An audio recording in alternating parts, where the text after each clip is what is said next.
Oh, did you hear that? No. Damn, that was loud. I see it popped up that we're now streaming live on YouTube. I don't remember doing that last time. I must not have been paying attention. Oh yeah, it does. It did that for me at least. I don't know if it. I don't know. They update this thing like every day. Okay, so that's good. I'm gonna take that down. I will go full screen with it. Then Smitty, you're doing the intro, right? Yeah. Cool. The replacement intro guy. I am the last resort because I cannot speak or type. Okay, you guys ready? Yeah. If I could breathe.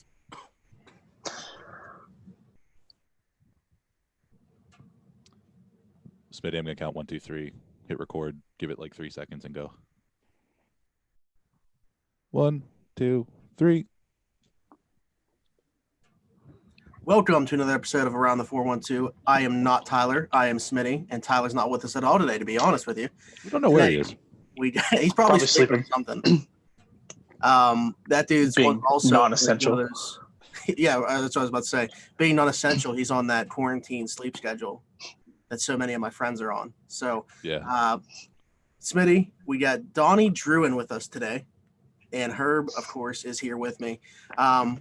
We are part of the Podhub Network. Go to podhubnetwork.com. Check us out along with all the other shows. And we are sponsored by Keats Barbershop, an old-fashioned barbershop located at 180 Brighton Avenue in Rochester, PA. Open 11 to 7, Tuesday through Friday, and Saturday 9 to 4. Every Tuesday, he has $5 off for military personnel, first responders, and nurses. Of course, he's not doing that right now with everything that's going on. But we're going to continue to talk about him and hope that he can get open back up as soon as possible when it's safe to open back up, obviously. And wishing him the best, wishing all of the business owners the best that are having to go through this. It's a tough time for everybody, but those are the people that like I immediately think of along with the frontline workers. So wishing all the best to those guys. And you can also find all of our content now at All Steelers. And that's a good segue to Donnie joining us today as being part of All Steelers as well. Donnie, what's going on, man? It's been a while. Yeah, it's I think the last time we hopped on the podcast was in Mobile whenever we were down there for the Senior Bowl. So definitely good to get back on here, and perfect timing. Draft's about a week away.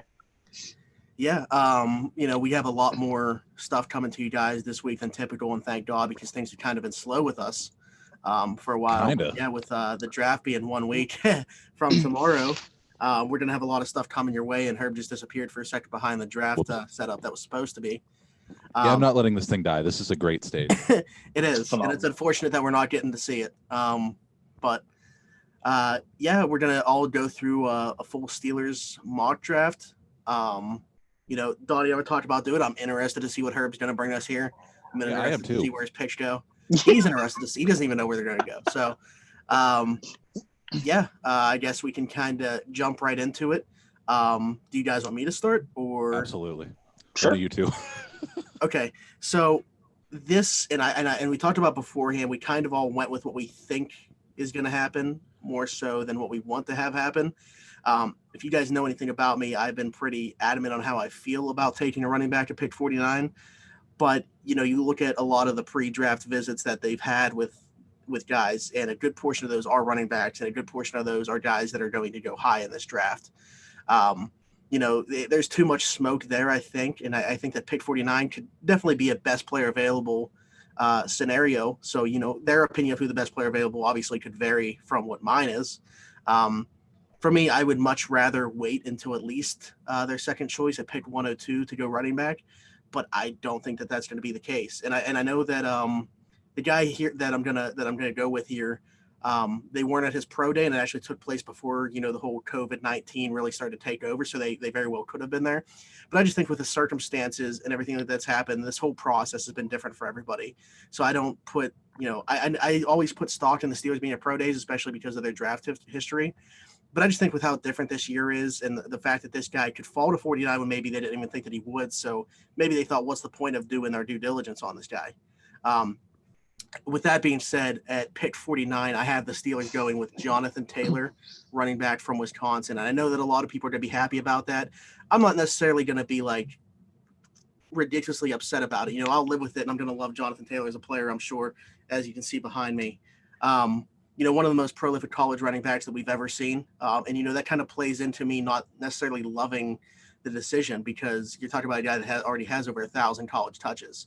And he hasn't taken a snap in the NFL. So, people are like, oh, what are you talking about? Tread on the tires, blah, blah, blah. To me, it doesn't matter. He's touched the ball 1,000 times in college. And you talk about the wear and tear on a running back, guys that have short shelf lives. To me, this is a guy that I don't see, even as an option to give a second contract to, or at least I wouldn't want to. So I don't love the pick. I think he'll be a good player in the short term. I just, long term, I would question it. But anyway, with that being said, yeah, at pick 49, I have the Steelers going running back Jonathan Taylor from Wisconsin.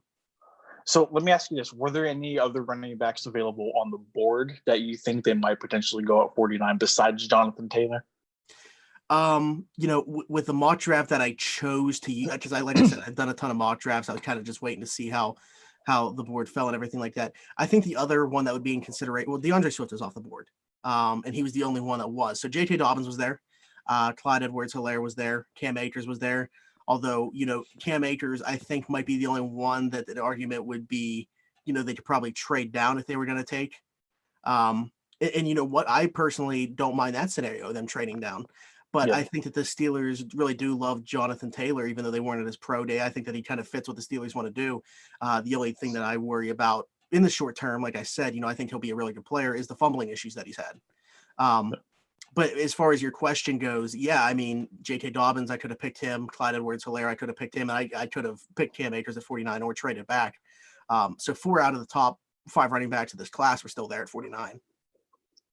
Good deal. Yeah, I think for me, pick 49 is going to be one of those BPA, best player available picks, whether or not that's a one of the top safeties in the draft, whether or not that's a receiver or running back, that's left to be seen. I do think they've tried to address either receiver or running back at 49.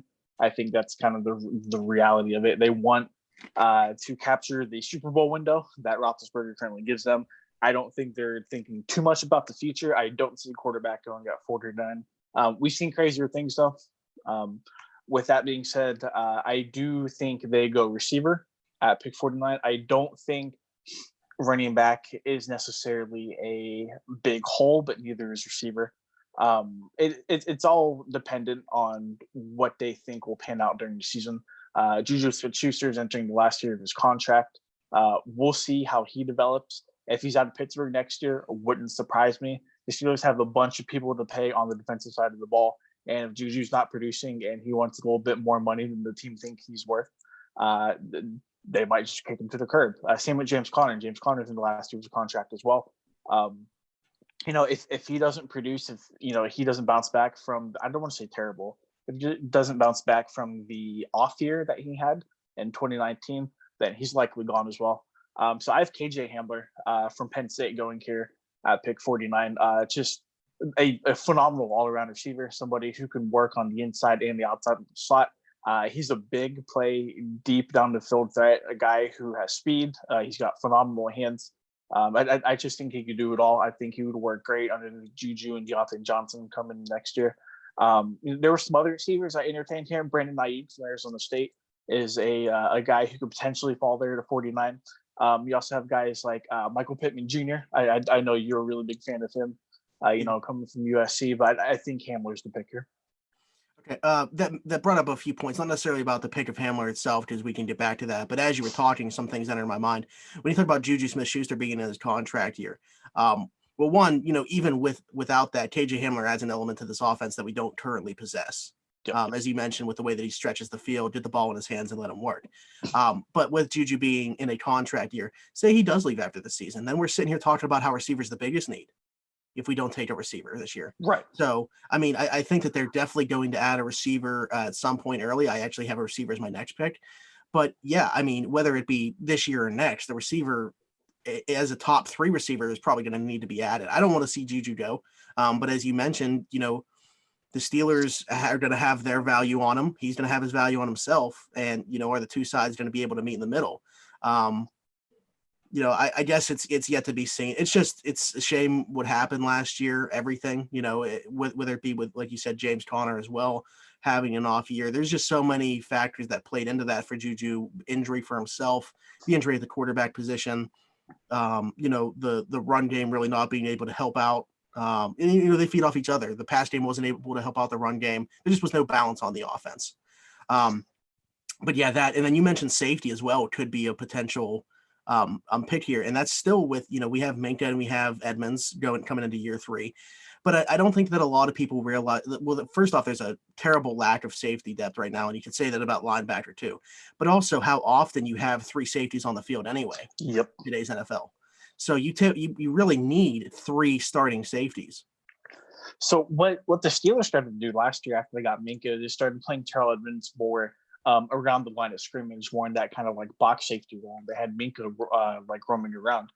The problem with that is that you have Minka, who's mostly playing in the defensive backfield, kind of playing that like last man back kind of role.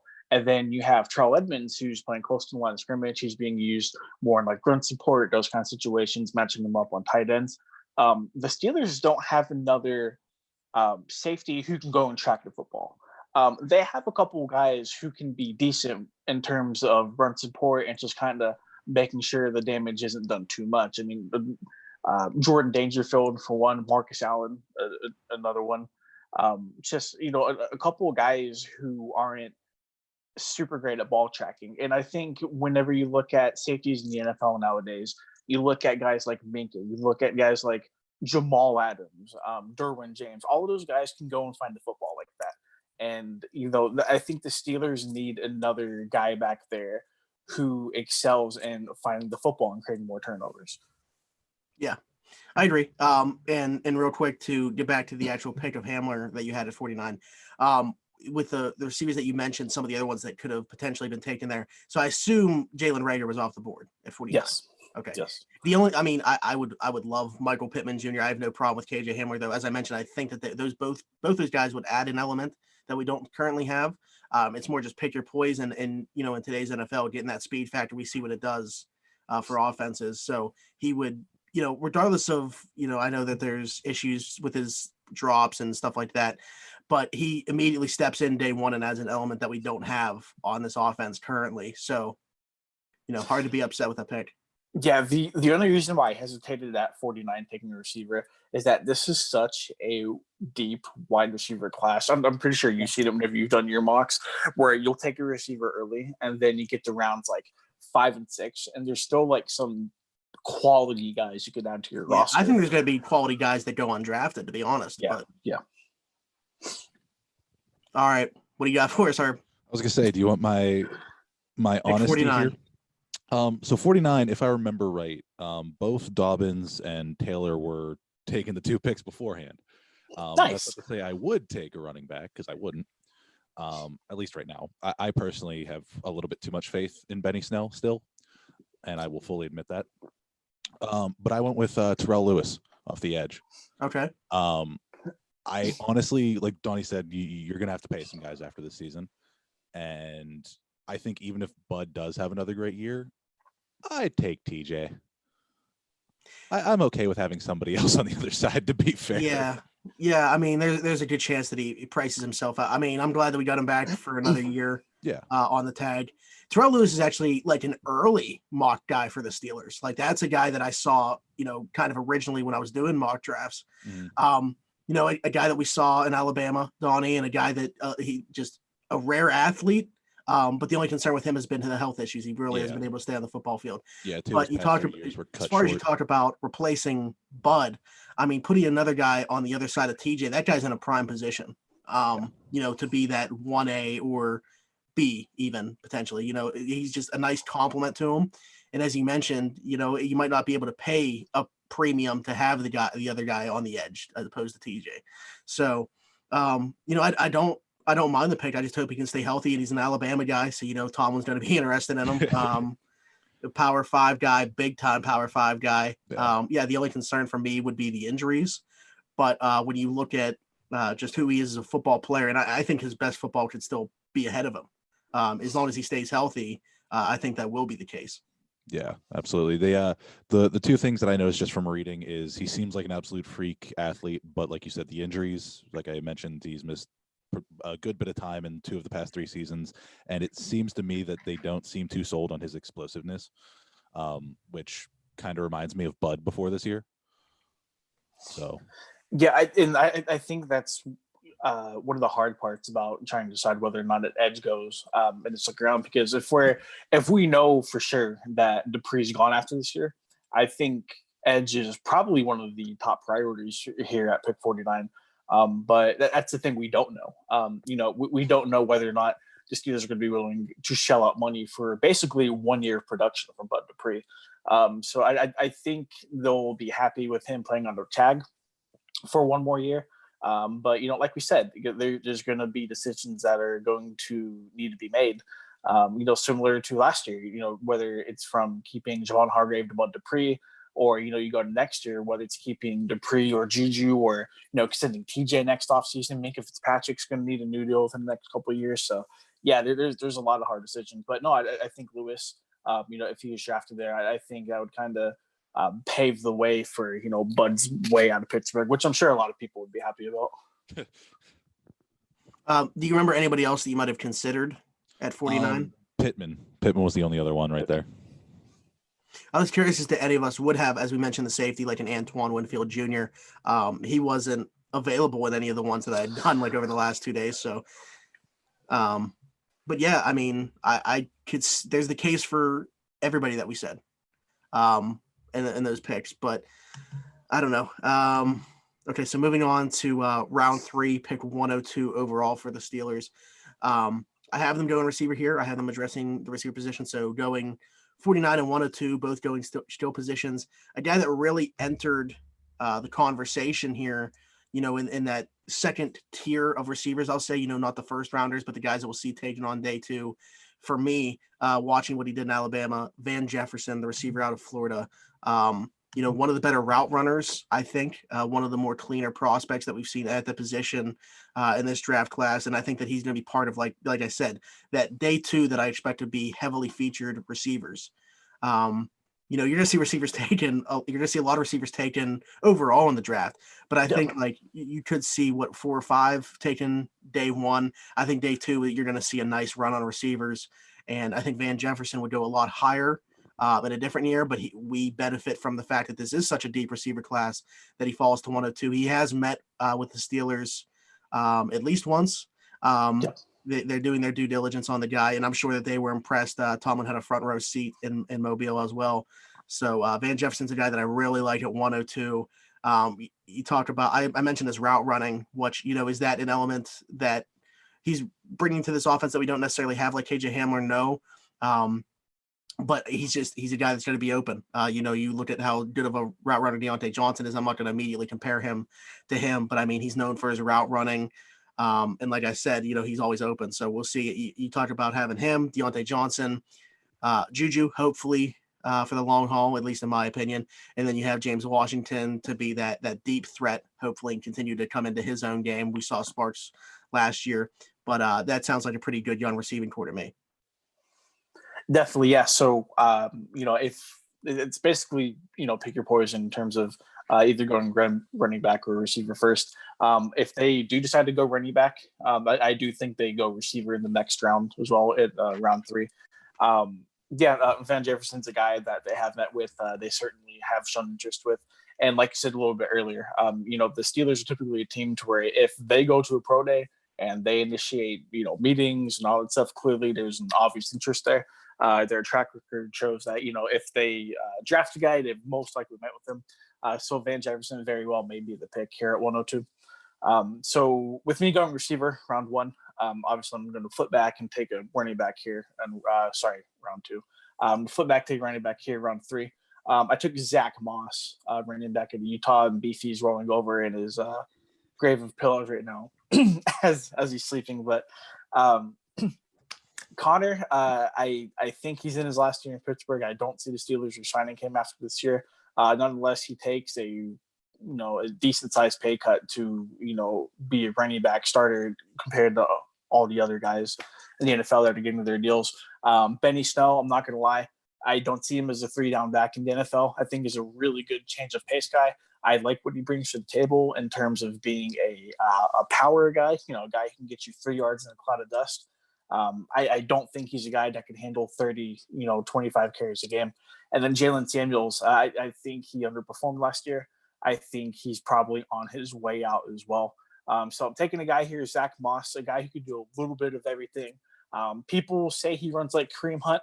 I don't necessarily want to give him that high of a ceiling, but I do think Zach Moss is one of the better running backs and one of the more underrated ones coming into the draft class. Almost like the receivers benefiting from all of the top guys going early. I think had he gone in last year's draft or next year's draft, he would be considered a first round guy. But no, the Steelers add Moss here. They get their backfield for the future set. The Steelers, they're not going to have to worry about paying another running back for the next 3 to 4 years. Yeah.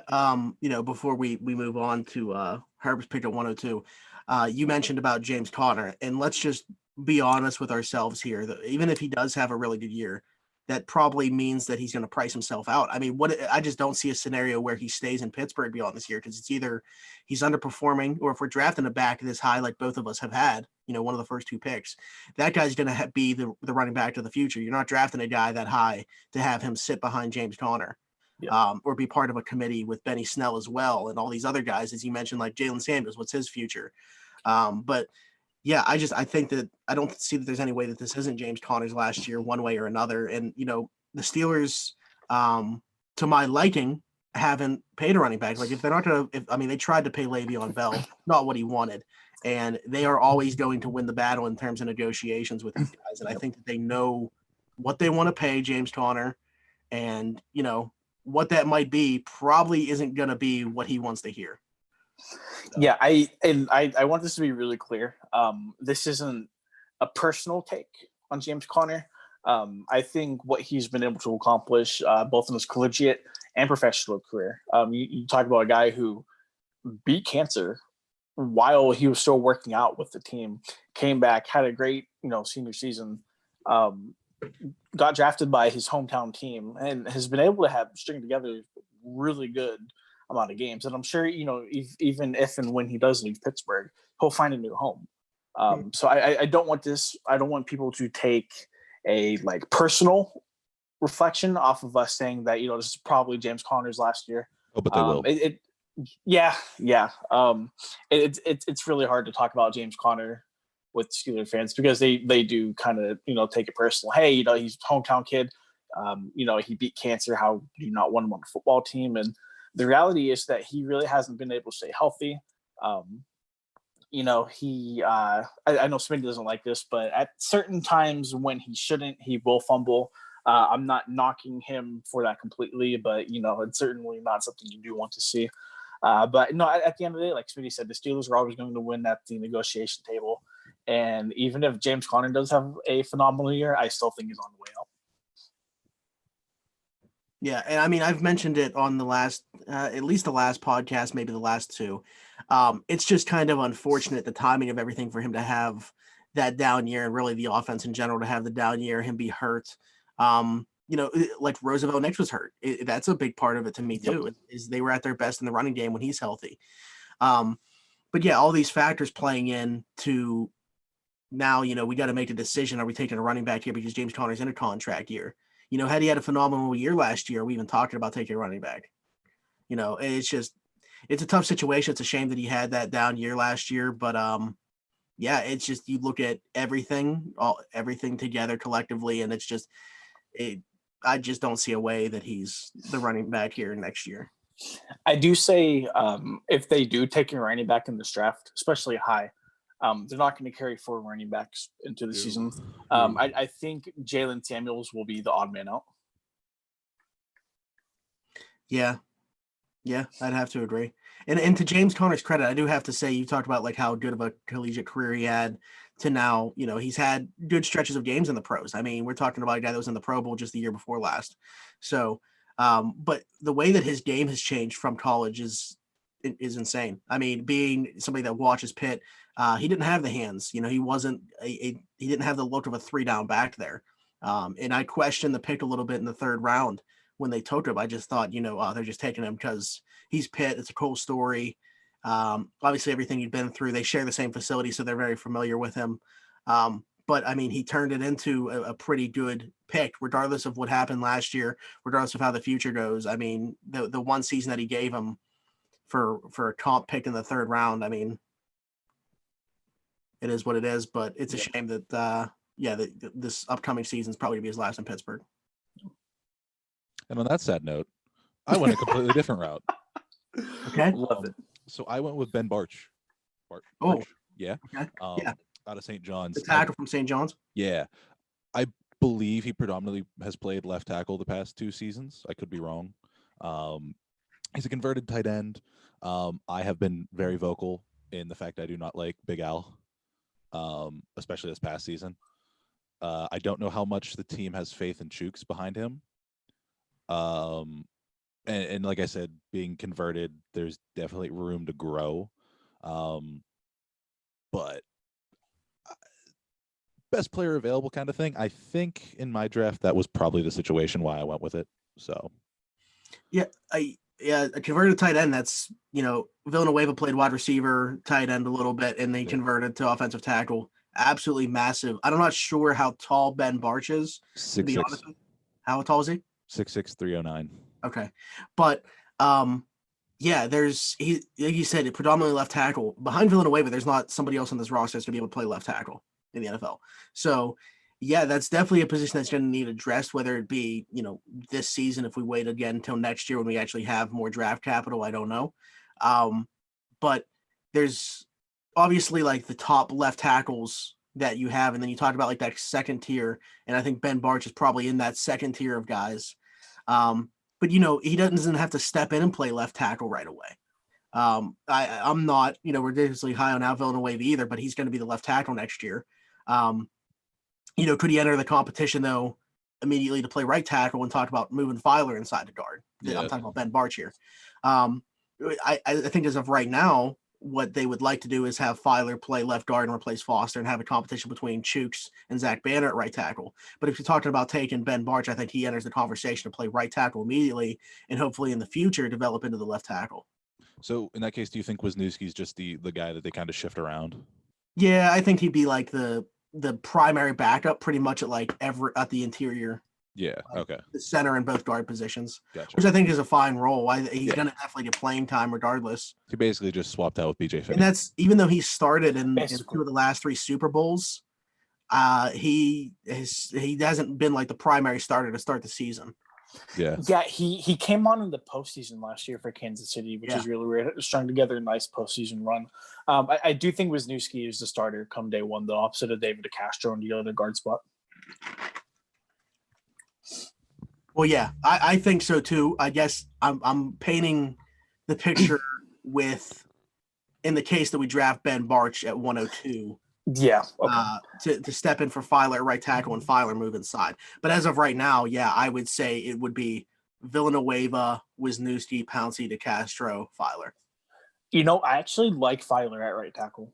I don't know what I like Matt Filer a lot, to be honest. Yeah. I thought he's a pretty underrated tackle. But I wouldn't necessarily mind them moving him to guard if they were to find another good right tackle, because I think that only strengthens the offensive line, right? As a unit, at least collectively. But yeah, I don't think Filer's a bad right tackle at all. And a lot of people, I remember that game against the Rams where they decided to move him inside, and people were like really questioning that. But they were just looking at the matchup with Aaron Donald, I guess. And they moved Chooks out to right tackle that game to move Filer inside. And I thought he held his own. There's only so much you can do against Aaron Donald. Yeah. But that's what I mean. I mean, holding your own, I'm talking about you're giving up like 2 or 3 pressures. Okay. So that's so far Herb has an edge and a tackle. Yeah. But I think football here. I think tackle is more of like the kind of pick that everybody might not expect coming. Especially when we talk about a guy in the 3rd round. That's not a bad pick at all, actually. Hey, the baseball guy got something right. I took a tackle, but I took him late. So we'll get to that later. I'm not sure if you guys are gonna like my next pick though. Oh man, I should have looked up how to pronounce this guy's name first. Okay, so round 4, pick 124 for the Steelers. We lost Javon Hargrave, unfortunately, in free agency. We got to address the interior of the defense at some point in this draft, in my opinion, at least. Get a guy that can at least step in and be part of a rotation, not necessarily, play every single snap at the defensive tackle. But here, I was happy to see the default of 124. Leite Fotu, is that how it's pronounced? Yep. Yes. Okay, that's who I took here at 124. In a lot of drafts, I've waited to 135, but I wanted to ensure that I got him here, so I took him at 124. The defensive tackle from Utah. Let me get his picture up for you guys real quick so you can get a look at what we're talking about here. Now he's one of those guys that wears like the war paint. Oh, he's gonna be. Oh, all right. But anyway, another Utah guy. Oh, wait. Donnie took Zach Moss, so This is the most. Beefy's not going to be a Steeler fan after this. Did Chris Kimoyatu wear war paint too? That might be the most random thing I ever bring up on the show. I'm not sure how he smeared I think he wore like eye black for sure. Yeah, I'm not sure if it's war paint though. I wasn't too sure, but I just wanted to ask. Yeah. But yeah, I don't have, the reasons are very short here for why I took him. As I mentioned, there's a hole at defensive tackle with the loss of Javon Hargrave to the Eagles. And I feel like this is a guy that can step in, at least be part of a rotation. Like I said, I don't think he's going to play every single snap. Even the snap completely replaced the snaps that Hargrave was playing. But I think he can step in to be part of the rotation. We added a little bit to the defensive line, although Chris Wormley, doesn't play defensive tackle. I don't know what people aren't getting about that, but we'll see if what happens there. They're going to ask him to put on some weight and step in and play defensive tackle. I don't know. But yeah, I think that at least gives you a guy that can be part of the rotation on defensive line. Yeah, that kind of goes into my point. I think I don't know what their plan is to replace Hargrave. The Steelers do play a lot of nickel. So that does leave them with 4 down linemen. So it does leave them with 2 defensive ends and then the 2 defensive tackles. People will seem to not get, like you said, that Chris Wormley is not a nose tackle. Tyson Alualu is not a nose tackle. And Isaiah Buggs is not a nose tackle. All of those guys are defensive ends.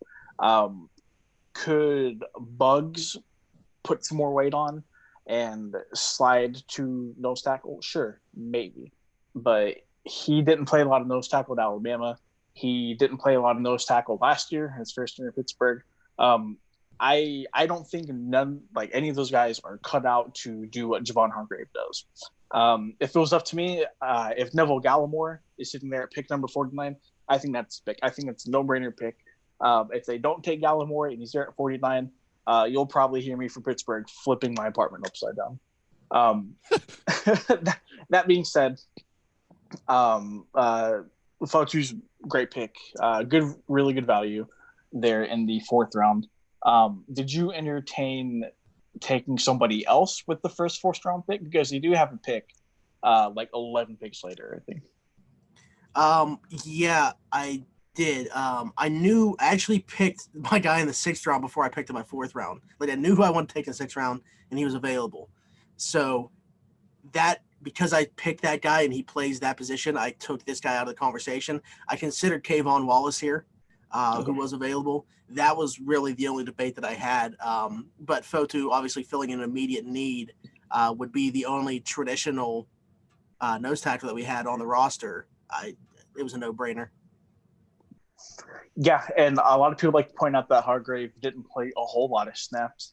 I think he played about 70% or above of the available snaps he did last year. So he still played a lot, but they definitely didn't use him as like a 3-down, nose tackle like they did. So no Fotu there combined with the other guys. I hope Buggs has a phenomenal year next year. Don't get me wrong. I hope he takes a big step. I hope Wormley and Alualu can contribute in their own ways as well. But no, I really like the pick there. My first of the 2 4th round picks the Steelers have is going to be Tyler Biadasz, the offensive lineman from Wisconsin, the inside guy who plays guard. When you look at Eddie, Wisconsin offensive lineman, they run the damn football up there. That's all Wisconsin does. It's that Big Ten tough, powerful, strong running game. There's a reason why guys like Melvin Gordon, Monte Ball, and now coming out Jonathan Taylor, why those guys had so much success running the football. It's because the Wisconsin offensive line is highly regarded as one of the top units year in and year out in college football.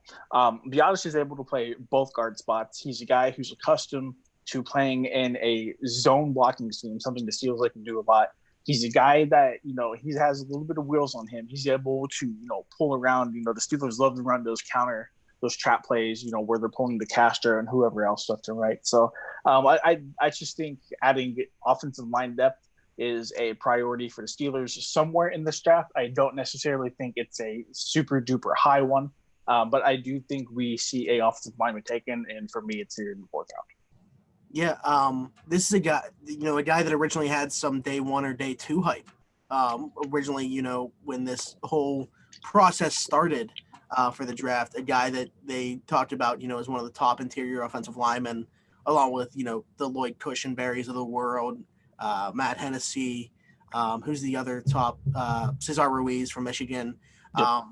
He was kind of like with that group, and now he's kind of fallen to potentially an early day 3 guy, as you mentioned.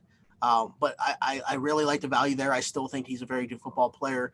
I'm not sure exactly where along the process his draft stock has dropped. So he was hurt. He had some problems with his hip, either before the start of last year or that off season. And before that injury, he was considered one of the top guarded prospects coming into this draft. But a lot of people think his mobility was kind of limited after he had something done to his hip. So I think that's kind of what brought him down a little bit. But no, like you said, he's still a fine football player, and especially where you're getting him at too, I think it's really good value. Was there somebody else that was on your board that kind of? It was just BPA. I really looked at taking a safety here. I mean, safety is my next pick in the 4th round. But yeah, no, it was just kind of BPA at that point with the running back and receiver already addressed. So in my fantasy world, the offensive line is addressed very much in this draft. I went with Shane Lemieux. Nice. Popular pick. Yeah. I've definitely brought it up in the past before Ramon Foster retired that this offensive line was getting older, and I felt that they need to bring people in just to, hopefully have something there. So I guess like I went with the last pick, taking an outside guy this time, Shane Lemieux on the inside. I don't think he would automatically just jump in and take Ramon Foster's spot on that left side, right? Yeah. But he does seem like a very technically sound guard. So. Yeah, no, people love Shane Lemieux for good reason. I mean, he had a phenomenal career at Oregon. They don't necessarily run a lot of pro style stuff up at Oregon, but I mean, they're a team that utilizes space a whole lot. And, when a guard is capable of playing in space like that, that can translate really well to the next level. Yeah, I really like the pick. If you're not going to be able to tell by my next pick, but I'm a big fan of Shane Lemieux. Give me another Lemieux in Pittsburgh. Did you and I just flip our next 2 picks, like this one and the next one? I'm not sure. I think we did. With that being said, with their second 4th round pick at 135, the Pittsburgh Steelers select Shane Lemieux. All right, we did. No, as Donnie mentioned, I really like the way that he plays in space. He's a very mobile guy. Gets out in space and is able to stay on his blocks. I think that it would be a good fit with the way that we like to utilize not only just our run schemes, but also, the short pass to the running backs, let him get out there and block in front of them as well. I personally think that I would be fine. I wouldn't shock me to see Shane Lemieux go late day 2. So the fact that he was here at 135 for me, I really like. As Herb has mentioned, the offensive line does need help. At some point, the cabinet's going to be bare there, and I think that it's time to start replenishing it. And this is the first of 2 offensive linemen I'm going to take for the Steelers here. But yeah, getting Shane Lemieux at 135, I really like the value. I think that, in a pinch, he could step in and play, but it's going to be great just to have that depth for now, and hopefully him be the left guard of the future here. Yeah, I think at this point it's all about getting, like Herb said, more youth invoked in that in the offensive line room. Hopefully these guys don't have to come and start from day one. Hopefully they can sit back, learn, take a couple reps here and there for these guys that have been part of this Pittsburgh line for years. But no, I'm all aboard the train with you guys. I do think they do take an offensive lineman here in this draft. My second of the 2 4th-round picks at pick 135, I'm taking Kenny Robinson, safety out of West Virginia, and played in the XFL a little bit too this year. So, like I said earlier, the Steelers don't have that rangy guy back there who would just be able to, read the field. They don't have besides Minka, they don't have a guy who's able to read the field, make smart football plays and end up getting the ball back via, like a really good read. They don't have a guy who doesn't excel in zone coverage. Basically, the opposite of what Terrell Edmonds is, they don't have. Enter Kenny Robinson. Robinson, I don't expect, whatever safety they do take in this draft to start right away. However, I do think that they do need to address it. Like you said, the depth is kind of bare at the moment. And I think if they do take a safety, it should be along the lines of like a rangy guy, as opposed to just another guy who excels in like run support and a guy who can play close to the line. The Steelers have a million of those guys. They need kind of their like 2020 version of Nasir Adderley is kind of what I'm getting at. So Kenny Robinson excels at exactly that. I don't know if you guys have watched West Virginia at all. I don't know if you've seen him pop up on any of the games you guys have watched. Nah, that sure. part of the world can fall into the earth. I don't care.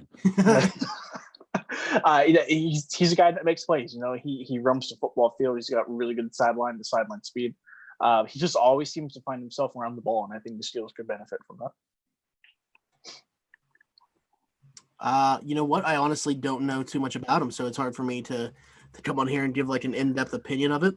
No, you're good. Look him up. Yeah, played at West Virginia the last couple of years, and then played in the XFL this year. I think he had like 3 or 4 interceptions in the XFL, actually.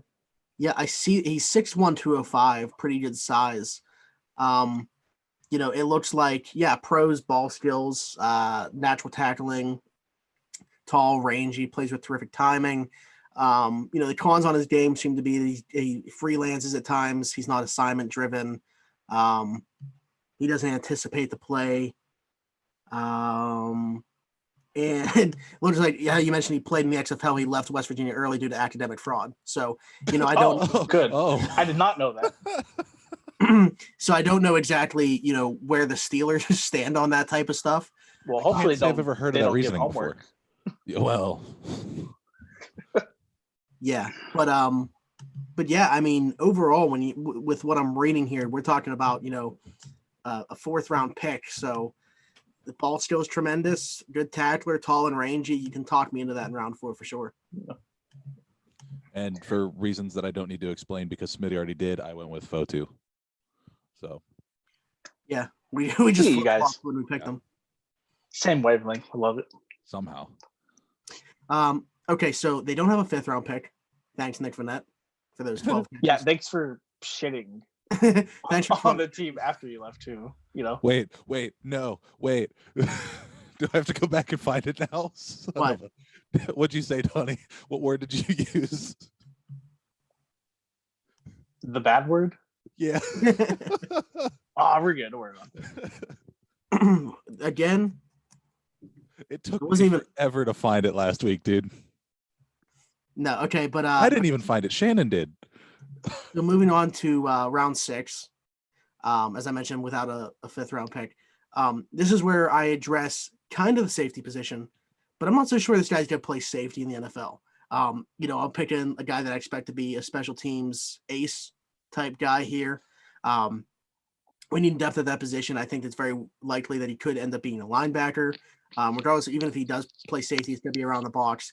The Steelers have met with him multiple times. One of those at the combine, they actually went to dinner.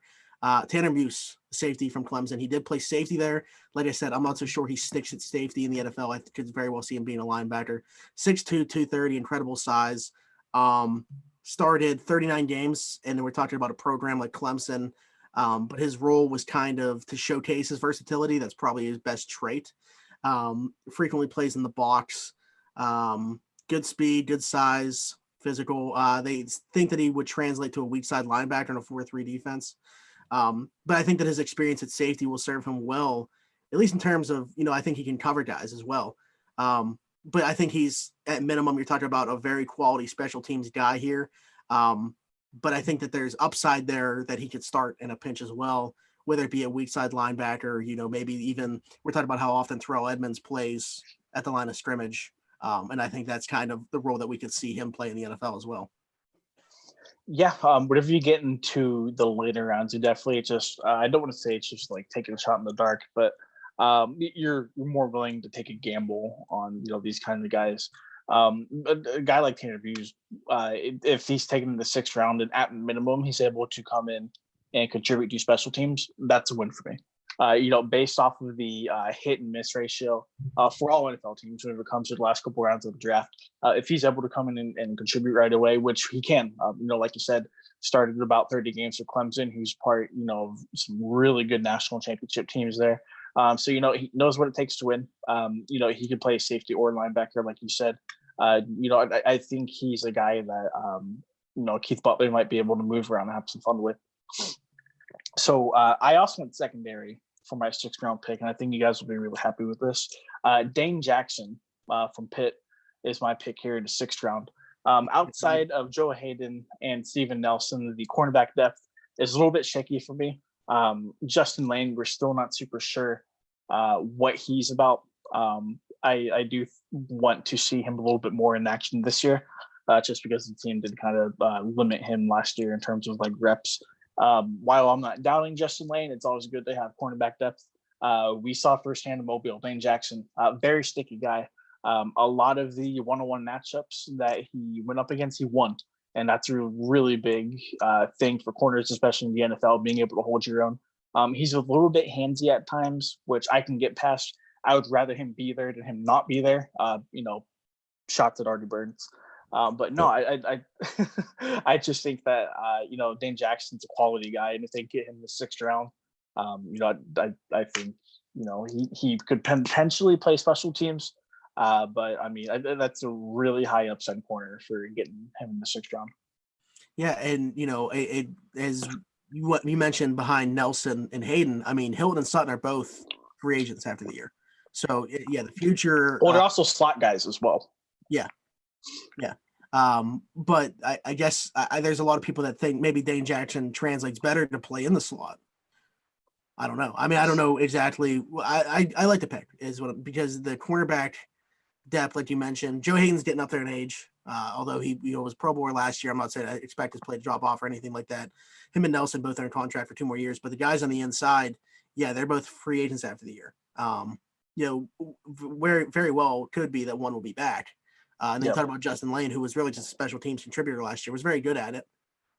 Really found himself on special teams, and that's how you get your foot in the door. So like you said, hopefully we get to see a little bit more of him this year to figure out what we really have in him.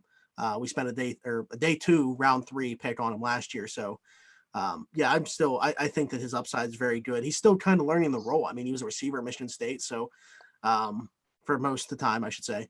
But we'll see what happens. I like the pick of Dane Jackson, though, helping out the secondary even more. Okay, so I did something a little different that Smitty addressed pretty quickly. So I went with Antonio Gandy Golden out of Liberty. I have trouble saying his name for some reason. I just learned that. But you guys brought it up earlier in the show. This could potentially be Juju's last year just because, differences in contractual stuff. And obviously that's kind of just how it works. I am a really, really, really big fan of Deontay Johnson, as most Steelers fans are. I really like James Washington still, but you still need that kind of like bigger guy. I mean, he's 6'4", kind of go up like Juju can. There are questions about his hands, and he seems kind of like timid to go up against some of these guys. But I personally think that is something you can kind of learn, especially if you're a bigger guy. So I actually really like Danny Golden. Another one of those guys that go in later because of how good this draft class is. 6'4", 222, massive, obviously huge catch radius because of how big he is. As you mentioned, the drop issues. But to me, I think my bigger concern than the drops is his release. I want him to be able to separate from guys at the next level. And I think that that's a question mark if he can do so. But we're talking about round 6 here. So, this is a guy that obviously would be a developmental piece. Hopefully he can contribute on special teams year one. If we were to bring him in, obviously. But I think, I don't hate the pick at all, especially in round 6. He's a guy that I had my eyes on in Alabama, just because of, he's very polarizing with how big he is. It's hard not to watch when he's running his routes and seeing what he can do and going up and get that ball. But yeah, I would say that, Denzel Mims kind of stole the show for me down there as far as receivers, but Danny Golden, I don't think he did anything to hurt himself or necessarily really help himself. I think that he's kind of going where he probably should be, but as a late round guy, I think he's definitely worthy of a flyer. Yeah, I think Danny Golden is draft Twitter's dream guy, just in terms of finding a late round guy who can probably kind of contribute more than some of the other mid round guys. I would say one of the big knocks on him is the lack of competition that he's played. Playing at a school like Liberty, you're not exactly playing against NFL caliber guys, week in, week out basis. So I think teams may be a little bit timid to, pull the trigger on a guy like him, for that reason. But if you're talented, that's not going to matter. You're going to be able to take on the guy across from you. You're going to be able to run your, routes. You're going to be able to catch the football, all the good stuff. So, like Smitty said, 6th round, phenomenal pick. Okay, so last round here, round 7, pick 232. Is that correct? Yeah. Yes. This is where I addressed second offensive lineman. I went with a tackle here, and I went with a guy that I think could potentially be a left tackle, which getting in this round would be an absolute steal. I think there's a ton of question marks. I think that there's very fewer high variance guys in this draft. I think that the ceiling is incredibly high for him. I also think that the floor is incredibly low. Trey Adams out of Washington is the guy here for me. 2 season-ending injuries, 2018, 2019. And I know there's a lot of questions about that, about durability, as there should be. But this guy's has the upside to play left tackle in the NFL. And to get him in round 7, I mean, you're essentially at this point talking about a lottery ticket. And I think you can do far worse than a guy that you think could potentially play left tackle in the NFL, and one that has the upside that this guy does. But yeah, there's obviously a ton of questions about if he's going to even be able to make a roster. But as I mentioned, I'm just banking on the upside here and really just throwing my lottery ticket on a guy that I think might be able to play left tackle, potentially. Yeah, offensive linemen are really weird whenever they are coming into the draft. Obviously, the injuries you don't like to see. But in the 7th round, a lot of guys who get drafted in 7th round are cut by, the team whenever it comes time to get the final 53-man roster anyway. Look at Sutton Smith last year. Yeah. And then he ended up re-signing with the practice squad. I'm pretty sure. Multiple times, I think. Yeah, sometimes. Super weird. It's how the league works. But no, I think getting a guy like that, worst case scenario, he's a body for training camp. So I don't think you could be mad with the pick there at 232. I decided to go ahead. I was just say he's 6'8", 314 pounds. How is Duck going to see over him? He won't. Good. Actually, no, from his TV. There. Oh man, we can only hope. So, pick 232. I went Benito Jones, the defensive tackle from Ole Miss. I if the Steelers are serious about replacing Hargrave, I do hope they decide to address the position a little bit earlier in the draft. But it's just one of those like big guys who are basically just like a plug. You can plug in the gap. Have them kind of sit in the hole and force a running back to go somewhere else. I can't sit here and say he's one of the top finds in the 7th round for a defensive tackle. I can't kind of sell you on a chocolate coin wrapped in gold, but I think he'd be a guy that could potentially help replace some of what Javon Hargrave did. Yeah, he's actually a guy that I believe I've taken in some of my mocks in the 7th round.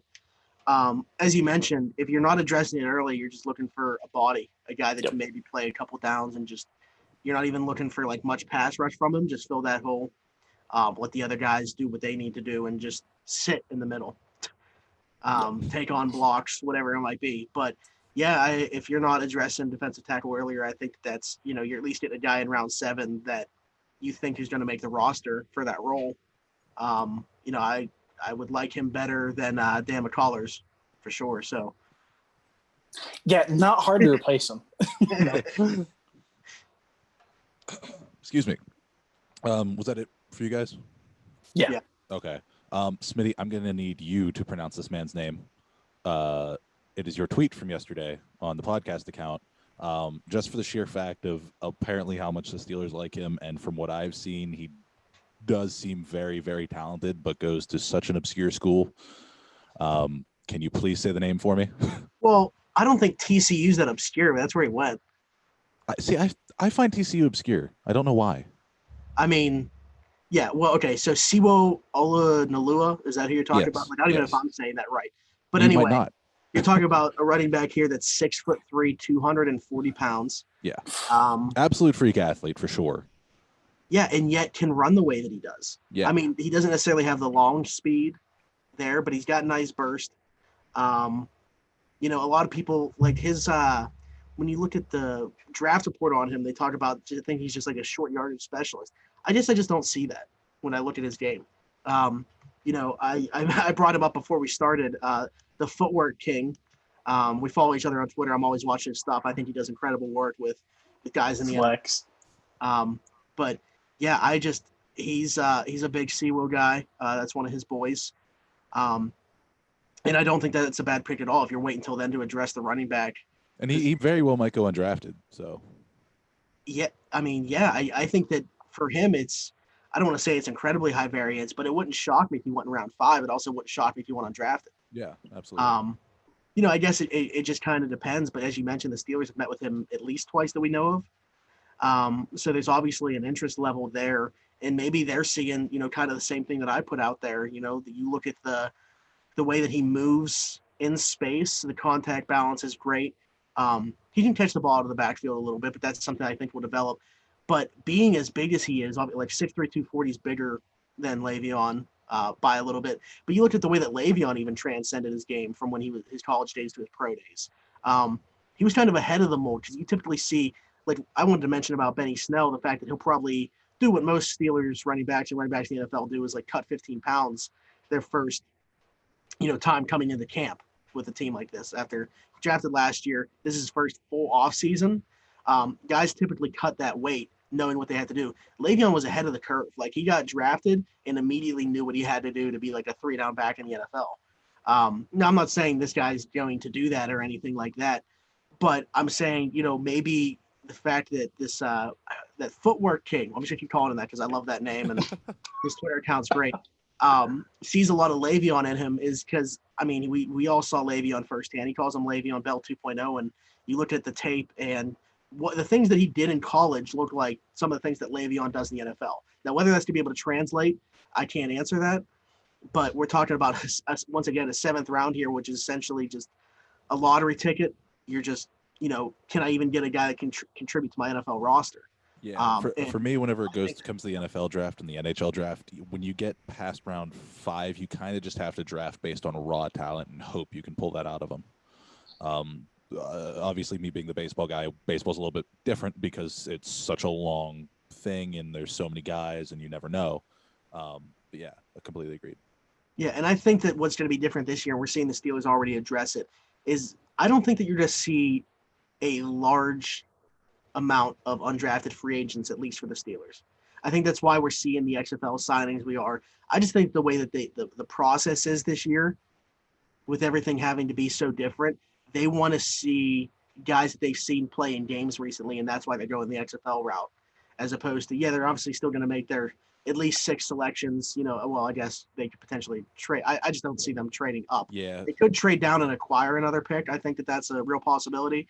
But yeah, they're going to make their at least 6 selections. But other than that, I don't think that you're going to see too many undrafted free agents. I think that they're going to do a lot of that stuff through the XFL, trying to fill out their roster going into training camp. And that brings up, none of us traded a pick, did we? No. Yeah, No. I mean, at least for me personally, I don't see much value in any trade down at this point. I think that if you're sitting there, I honestly, I don't want to say pounding the table for it, but if they have a couple guys that are still on their board at 49 that they really like, I absolutely would not mind moving back a few spots to get a 5th round pick back, like we lost the Bennett deal. That's fair. I think that that's kind of my ideal scenario even. Now, if they're sitting at 49 and as Donnie mentioned, if you see one of those top defensive tackles like a Neville Gallimore there, or Ross Blacklock, or Justin, is it Matabike or Matabuke from Texas A&M there? I think that you have to pull the trigger on one of those guys if they're there. Sounded real white there, Smitty. Well, what's that? You sounded real white there. Yeah. Don't I always? But if one of those guys are there, I think you have to pull the trigger on 49. But otherwise, I'm not at all opposed to trading back and trying to get back a pick like we lost in the 5th round in the Bennett deal. Yeah, I think if they get their top guys in the 2nd and 3rd round, and especially with the 2 picks in the 4th round, I wouldn't be surprised if Kevin Colbert picked up the phone and started wheeling and dealing with a couple teams to at least recoup some of the draft capital that they lost. Right. All right. Well, so how do you think your team will be perceived? How do you think your draft should be perceived by Steeler Nation? Not good. No mock draft ever is good enough for these people. Can I just preface this? Can I? Well, I'm going to keep repeating myself because I don't know how to word it. I'm the baseball guy. Take it easy on me. Thank you very much. Yeah, I think people need to remember that, we have just as much information as the next guy. Nobody knows what these teams don't even know what they're going to do. Yeah. I am sources. I am sources. I am sources. I am score. But no, I agree with you. I mean, this is it's fun. It's going to be fun to kind of see, did we get any of the picks right? I'm not saying all of them. It'd just be if we get one of these right, I'll be happy. Can I make a bet? I don't know what the winner would get or the loser would get because of everything going on. But if one of our drafts is completely correct, we have to do something. Yes, yeah. Completely. Because see, like Donnie said, I could see a move happening at some point. Well, see, that's what I mean. If it completely is correct, we have to do something huge because the chance of that happening is so slim. I would go as far as saying I would do something huge if I got 3. That's fair. But anyway, I think that Steeler Nation will actually love my draft. Of course, they love you anyway. True. I'm not necessarily thrilled with it. I don't hate it. I really like pretty much every pick besides my 1st round. Listen, Smitty, Steelers Twitter puts up with your Calvin Klein tweets. They'll accept anything that you say. Yeah, that's true. I didn't lose any followers from that, so yeah, they're gonna put up with me through that. If you weren't with me through my Calvin Klein tweets, you don't deserve me at my Jonathan Taylor tweets. Okay, I'm done.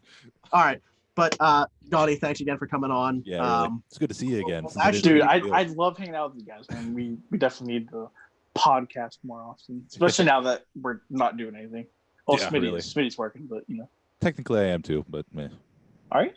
Yeah, beer distributors are considered essential. Ooh, that's right. Thank you for your service. But we will be coming to you guys with a lot more stuff this week, so stay tuned for that. Other than that, it's been Smitty, Donnie, Herb. We are part of the Pod Hub Network. We're sponsored by Keats Barbershop, 180 Brighton Avenue in Rochester, PA. Tuesday through Friday, he's open 11 to 7, and Saturday he's open 9 to 4. Every Tuesday is $5 off for military personnel, first responders, and nurses. Can't wait till he's able to open back up. Obviously playing it day by day with this pandemic thing. Hope everybody's staying safe, staying clean. And just like Donnie, we are part of all Steelers. And we'll talk to you next time. Bye-bye. Bye. Okay, this is only on the live stream and on the video. The baseball guy did something right. I can't believe you guys didn't completely ruin me that entire time. What do you mean? I don't know. I'm so used to being shit on for my football takes. Well, Beefy's not here. We are only uplifting kings. Beefy is not here. My kings.